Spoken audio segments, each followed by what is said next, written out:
소아과를 이용을 하는 게 한국처럼 수월하지는 않아요. 2시간을 기다렸다더라, 1시간을 기다렸다더라. 예약이 보통은 정말 꽉 차 있어요. 사실 당일에 소아과를 갈 수 없는 경우가 사실 더 많아요. 내 주변에 아기 엄마가 없어서 새로운 지역에 의사를 왔다, 정보가 전혀 없다. 사실 유명한 의사 선생님들은 다르시더라고요. 유명한 데는 이유가 있고 보통은 거기에 오늘은 미국에서 소아과를 선택하는 방법에 대해서 저의 경험들을 공유를 해보고자 합니다. 한국이랑 미국이랑 워낙 병원 시스템이 다르고 또 미국에서는 병원 가기 굉장히 어렵다 그런 말들 많이 들어보셨을 거예요. 하지만 병원을 잘 알고 선택을 하면 특히 아이들 소아과 정도는 이용을 하는데 크게 어려움 없이 이용을 하실 수가 있는데요. 사실 애를 키우다 보면은 몇 년 소아과를 들락날락 하다 보면 크게 어려울 것도 없어요. 하지만 지금 한국에서 미국으로 오신 지 별로 안 되신 분들이나 아니면 첫 아이 출산을 앞두고 있어서 소아과를 찾아야 되는 경우에 이 영상을 보면 좀 도움이 되실 수 있을 것 같아요. 제가 미국에서 첫 아이를 낳고 키우는 지난 5년 동안 이사를 여러 번 다니면서 소아과를 여러 번, 4~5번 정도 바꿨어요. 이런 경험들을 통해서 제가 알게 된 조금의 노하우들을 여러분들과 오늘 공유해 보도록 하겠습니다. 만약에 지금 출산을 앞두시고 계시면 지금 다니고 있는 산부인과 의사에게 소아과를 추천해 달라고 요청을 하실 수도 있어요. 출산 전에 미리 소아과 의사를 만나보는 경우도 있는데요. 이런 거를 프리비짓, 프리네랄 비짓이라고 해요. 출산 전에 소아과 의사를 미리 만나보면은 내 아이가 만나게 되는 소아과 의사가 어떤 사람인지 미리 한번 만나볼 수 있다는 장점이 있고요. 또 신생아 케어 방법에 대해서 또 여러 가지 궁금증에 대해서 소아과 의사와 미리 상담을 하실 수 있겠죠. 그리고 보통은 아이를 낳게 되면은 내가 출산을 하게 되는 그 병원에 있는 소아과 의사가 와서 내가 낳은 아이를 진료를 하게 되는데요. 만약에 내가 미리 소아과 의사를 지정을 했고 그 소아과 의사가 내가 출산하는 병원과 연계가 되어 있다면 그 의사가 직접 병원에 와서 신생아를 진료를 해주는 경우도 있어요. 이럴 경우에는 미리 요청을 하셔야 가능한 거고 미리 요청을 하지 않으신 경우에는 출산 당시에 그 병원에 있는 소아과 의사가 와서 아이를 케어하도록 되어 있어요. 그럼 이제 본격적으로 소아과를 선택하는 방법에 대해서 이야기를 해볼게요. 사실 제일 좋은 방법은 믿을 만한 지인의 추천이에요. 내가 살고 있는 그 지역에 굉장히 유명한 명의가 있다, 굉장히 유명한 소아과 의사가 있다, 이 소아과 의사에게 꼭 진료를 받아야 된다라고 알려진 의사가 있으면 그 의사를 만나보시는 게 제일 좋을 것 같다는 생각을 해요.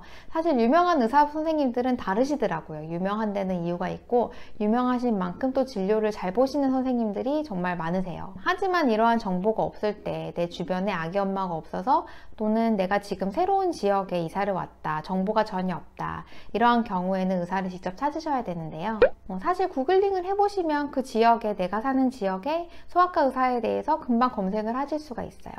아니면 보험회사 웹사이트에 들어가면 내가 가지고 있는 보험으로 만날 수 있는 소아과 의사 리스트를 쫙 뽑을 수가 있죠. 그래서 검색하는데 크게 어렵지는 않으실 거고, 하지만 보험사가 조금 작은 보험사를 이용하시는 분들이라면 웹사이트가 조금 잘 정리가 안 돼 있을 수 있는데 그럴 경우에는 보험사에 직접 전화를 하시면 어떤 의사가 커버가 되는지 잘 설명을 해줄 거예요. 그런 다음에 이 의사들이 어떤 의사들인지, 어떤 의사가 좋은지 찾아야겠죠. 구글 자체에도 리뷰가 있어서 검색을 하셨을 때 아마 리뷰를 이미 보셨을 수도 있고요. 아니면 옐프에도 리뷰가 많이 있고 healthgrade.com이나 vitals.com 이런 데서는 의사 이름만 치면 그 의사에 대한 별점이나 좀 더 상세한 리뷰를 확인하실 수도 있어요. 물론 이런 곳에 있는 리뷰도 굉장히 믿을만하고 괜찮아요. 하지만 제가 사용한 방법은 저는 페이스북이랑 nextdoor.com을 이용을 했어요. nextdoor.com이라는 곳은 그 지역에 살고 있는 사람들이 정보를 교환할 수 있는 그러한 웹사이트인데요. 거기에는 사람들이 실명으로 포스팅을 하고 좀 더 개인적인 경험에 바탕한 정보를 주고받는 곳이기 때문에 그곳에서 소아과 의사나 패밀리 닥터 이런 식으로 검색을 해보시면 사람들이 직접 정보를 공유한 거를 찾아보실 수 있을 거예요. 그리고 페이스북은 요즘 그룹이 굉장히 잘 돼 있잖아요. 이 그룹 기능을 활용을 하시면 좀 더 좋은 정보를 찾으실 수 있는데, 내가 살고 있는 지역의 맘그룹이라든지 아니면 가라지셀 그룹에 한번 조인을 해보세요. 맘 그룹 같은 경우는 당연히 엄마들이 있는 곳이기 때문에 엄마들에게 꼭 필요한 정보가 많이 있을 테고, 가라드 세일 그룹 같은 경우도 워낙 엄마들이 아이들 육아용품을 많이 사고 팔고 하기 때문에 그 그룹에도 엄마들이 많이 있고, 보통은 거기에 검색을 하시면 소아과가 어떤 소아과가 좋은지 서로 물어보고 서로 추천을 하는 그런 글들을 금방 검색을 하실 수가 있을 거예요. 이런 곳에서 리뷰를 확인을 하실 때 꼭 찾아보셔야 될 것이 의사나 병원 스태프들이 아이에게 프렌들리한지, 세임데이 비짓이 가능한지, 그리고 식비짓, 아이가 아파서 바로 병원에 가게 됐을 경우에 진짜 예약이 가능한지, 진짜 의사를 만나볼 수 있었는지, 이러한 리뷰를 꼭 찾아보세요. 그리고 웨이팅이 짧은 병원에 갔는데 2시간을 기다렸다더라, 1시간을 기다렸다더라, 이러한 실제적인 후기가 분명 있을 거예요. 웨이팅이 너무 길었다, 이러한 리뷰가 많은 의사는 좀 거르는 게 좋겠죠. 혼자 가도 병원에서 기다리는 거 너무 힘든데 아이들을 데리고 병원에 가서 기다리는 거 사실 정말 쉽지 않은 일이에요. 사실 미국 병원은 예약이 보통은 정말 꽉 차 있어요. 아이가 아플 때 며칠 있다 아프기로 예정이 돼 있는 게 아니잖아요. 지금 당장 소아과에 가야 되는데 사실 당일에 소아과를 갈 수 없는 경우가 사실 더 많아요. 당일 예약을 하려고 전화를 했을 때 당일 예약이 불가능하다라는 말을 정말 많이 들어봤고요. 급하면 얼전케어를 가봐라, 그런 답답한 소리만 하니까 사실 미국 소아과를 이용을 하는 게 한국처럼 수월하지는 않아요. 그리고 소아과를 가게 되면 너무 오래 기다리는 점, 물론 예약제로 운영을 하지만 아침부터 환자가 너무 밀려있는 경우에는 1시간, 길게는 저는 2시간까지 기다려봤어요. 아이를 데리고, 아파서 칭얼대는 아이를 데리고 소아과에서 2시간씩 웨이팅을 하는 게 정말 쉽지 않았어요. 그래서 실제로 그 소아과를 이용을 해본 리뷰가 정말 중요하더라고요. 병원 스태프들이 이런 웨이팅 시간이나 아니면 예약을 조금 잘 운영을 하는 그런 병원들이 분명히 있어요. 그 다음으로 제가 확인을 하는 것은 의사의 프로필이에요. 구글로 확인을 하시면 그 의사가 언제 의대를 졸업을 했고 경력이 몇 년 되었고 이런 것들을 쉽게 확인을 하실 수 있을 거예요. 그리고 의사가 어떤 의대를 졸업을 했는지 그 학교 이름까지 다 상세하게 검색을 하실 수가 있고요. 사실 미국에 의사가 많이 부족해요. 그렇기 때문에 의사의 프로필을 검색을 하시다 보면 미국이 아닌 의대를 나오고 미국에서 레지던시나 인턴을 한 후에 의사로 프랙티스를 하고 있는 의사 선생님들을 많이 보실 수 있을 거예요. 생각보다 이러한 의사분들이 많으시더라고요. 제가 살고 있는 휴스턴, 텍사스 지역이 더 그런 걸 수도 있는데 여기가 워낙 멀타이컬처이기 때문에 의사 선생님들도 정말 다양한 국적, 다양한 나라 출신의 선생님들이 정말 많으세요. 꼭 백인 의사, 꼭 미국에서 공부한 의사를 찾겠다는 게 아니고요.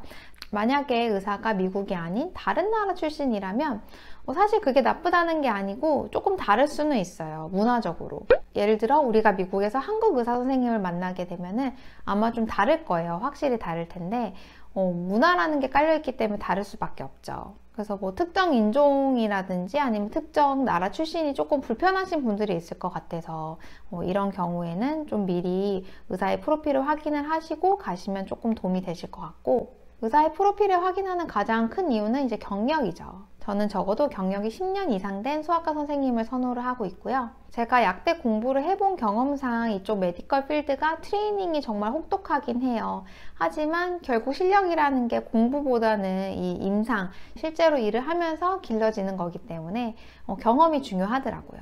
물론 젊은 의사 선생님들도 좋으세요. 정말 실력 있는 선생님들도 계시겠지만 또 젊은 의사 선생님들의 장점이 있죠. 나이가 우리 엄마들과 비슷할 수 있기 때문에 30대 중반 정도 되신 젊은 의사 선생님들은 우리 엄마들과 말이 더 잘 통할 수 있어요. 그분들도 지금 아이를 키우실 수도 있고 같은 부모 입장에서 대화가 잘 통할 수도 있죠. 하지만 아이가 어릴수록 경험을 바탕으로 급한 상황에 조금 더 잘 대처를 해주실 수 있는 분이 더 좋을 수 있고요. 아이가 아플 때 병의 진단이 좀 클리어하지 않을 수도 있잖아요. 의사 선생님조차 사람이고 또 환자마다 증상이 다 다르고 케이스가 다 다르기 때문에 의사 선생님도 좀 긴가민가 할 수 있다고 생각해요. 그런데 바로 이럴 때 선생님의 경험, 연륜 같은 거는 무시 못 하겠더라고요. 경험이 좀 부족하신 선생님들은 아이의 케이스를 무조건 스페셜리스트한테 리퍼를 한다든지 조금 애매모호하게 답변을 해주신다든지, 엄마로서 우리 아이가 어떻게 아프고 무엇이 문제인지 정확히 듣고 싶은데 의사 선생님조차 좀 애매하게 말씀을 해주시는 경우에는 엄마로서 조금 신뢰가 가지 않는 경우가 많이 있었어요. 그리고 저는 선생님의 성별도 굉장히 중요하다고 생각을 해요. 저는 지금은 여자 선생님을 만나고 있지만 아들을 키우는 엄마 입장에서 나중에는 남자 선생님으로 바꿔줄까 하는 생각도 있고요. 또 딸만 키우시는 분들, 여자 선생님을 조금 더 선호하실 수도 있을 것 같고요. 이번에는 소아과 사이즈, 소아과 타입에 대해서 이야기를 해볼게요. 소아과가 정말 개인 병원, 의사 선생님 한 분이 계시고 간호사 선생님 몇 분 계시고 이런 식으로 작게 운영이 되는 그러한 소아과도 있고요. 또 어떤 곳은 거의 뭐 기업식으로 큰 병원에서 운영을 하고 그 큰 도시 전역에 지점이 여러 개 있는 그러한 소아과도 있어요.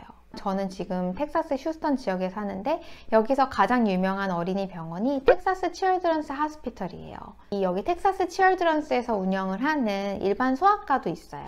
휴스턴 전역에 그리고 오스틴까지 텍사스 칠드런스 피디아트릭스라는 이름으로 같은 로고를 사용을 하고 같은 체인 병원처럼 이렇게 되어 있죠.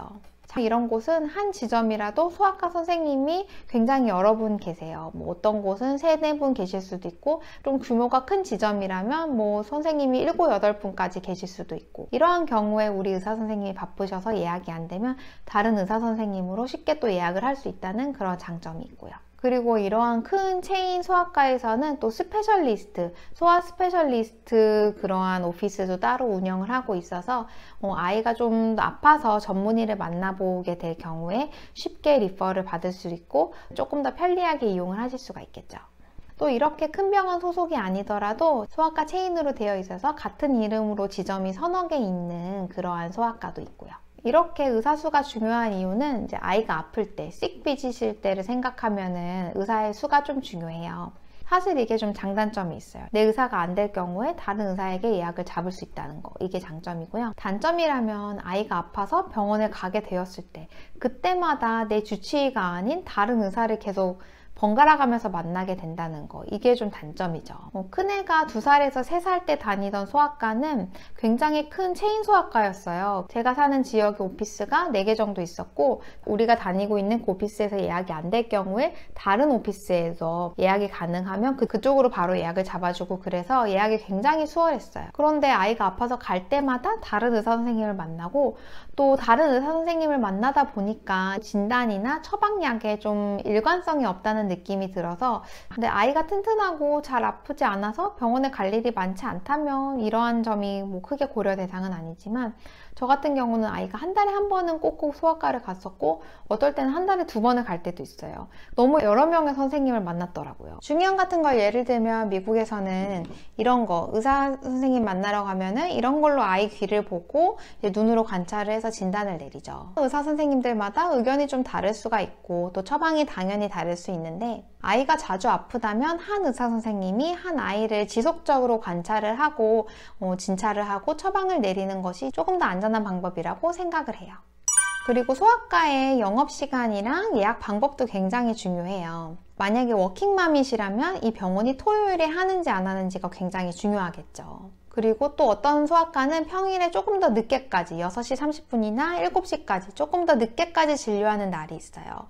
근데 어떤 병원은 이렇게 평일에 5시 이후에 진료를 하거나 토요일에 진료를 하는 경우에는 추가 요금을 받는 병원도 있으니까 그런 거를 미리 예약하실 때 물어보시고요. 그리고 어떤 소아과는 워크인이 있는 소아과도 있어요. 가서 한국처럼 기다려가지고 선생님을 만나볼 수 있는 그러한 제도인데 많지는 않아도 어떤 소아과는 워크인이 가능한 곳도 있었어요.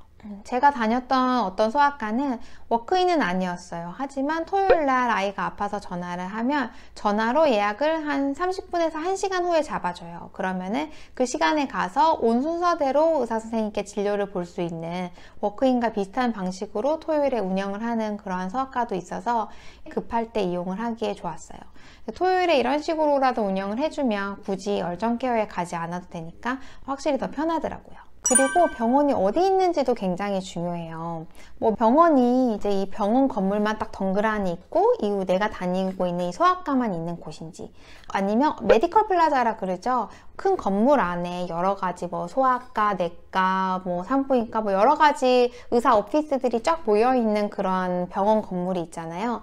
그런 곳 안에 있는 소아과인지 이런 것도 사실 중요해요. 만약에 이렇게 메디컬 플라자 건물 안에 있고 이러한 건물이 굉장히 크다 그러면 주차를 하고 또 내려서 걷고 없고 건물 안으로 들어가서 엘리베이터를 타고 소아과에 들어가야 되는 이런 식으로 주차하고서부터 소아과까지 좀 먼 경우가 있을 수도 있고요. 아이가 어린 경우에는 유모차를 끌고 가야 되기 때문에 이런 곳은 조금 힘들 수는 있죠. 이런 경우가 또 좋은 게 아이가 피를 뽑아야 된다거나 엑스레이를 찍어야 된다거나 다른 추가적인 검사가 필요할 때 소아과에 당연히 검사 장비가 없겠죠. 보통 미국은 그러한 검사를 하는 곳들이 다 따로따로 있는데 메디컬 플라자 건물에는 그런 곳이 보통은 되어 있어요. 그래서 따로 어디 가지 않아도 바로 검사를 받을 수 있으니까 편하죠. 한국은 아마 소아과에서 피 검사를 하게 되면은 바로 소아과 그 안에서 피를 뽑고 이렇게 할 수 있을 거예요. 하지만 미국은 소아과 안에 피를 뽑을 수 있는 널스가 없는 경우가 더 많죠. 미국에서는 소아과에서 의사가 피 검사를 해보자 이럴 경우에는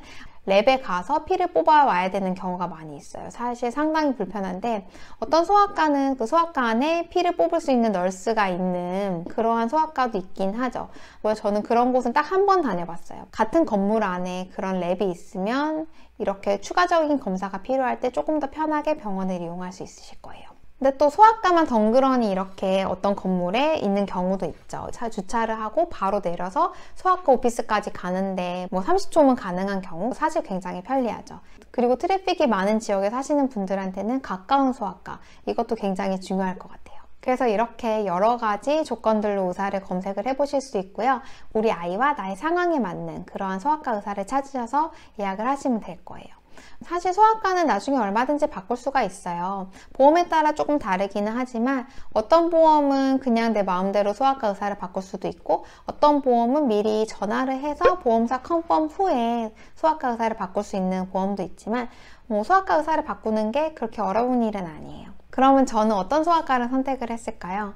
저는 사실 지금까지 알려드린 이 많은 것들을 포기를 하고 지금은 집에서 제일 가까운 병원을 선택해서 다니고 있어요. 지금 다니고 있는 소아과는 얼마나 가깝냐면 걸어서 5분 정도 거리고요.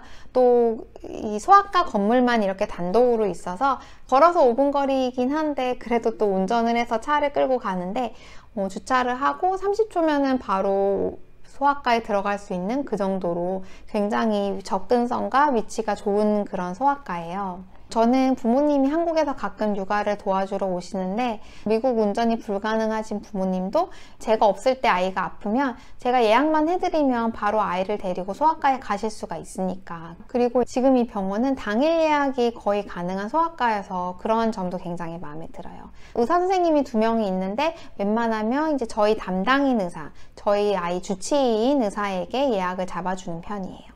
이 두 가지를 신경을 쓰다 보니까 또 저도 포기한 부분이 많이 있는데요. 의사 선생님에 대한 부분인데 의사 선생님이 굉장히 실력이 있고 좋으시지만 의사 선생님이 인도 선생님이세요. 인도에서 의대를 나오셨고 또 다른 한 분은 멕시코에서 의대를 나오셨어요. 인도 의사 선생님은 경력이 20년 정도 되셔서 실력도 있으시고 좋은데 이 멕시코에서 오신 의사 선생님은 경력이 아직 몇 년 되지 않아서 그 부분은 좀 제 마음에 들지는 않지만 그래도 다른 여러 가지 조건들이 마음에 들기 때문에 계속 이용을 하고 있고 사실 저희 인도 의사 선생님 같은 경우는 심지어 아이에게 그렇게 프렌들리하지도 않으세요.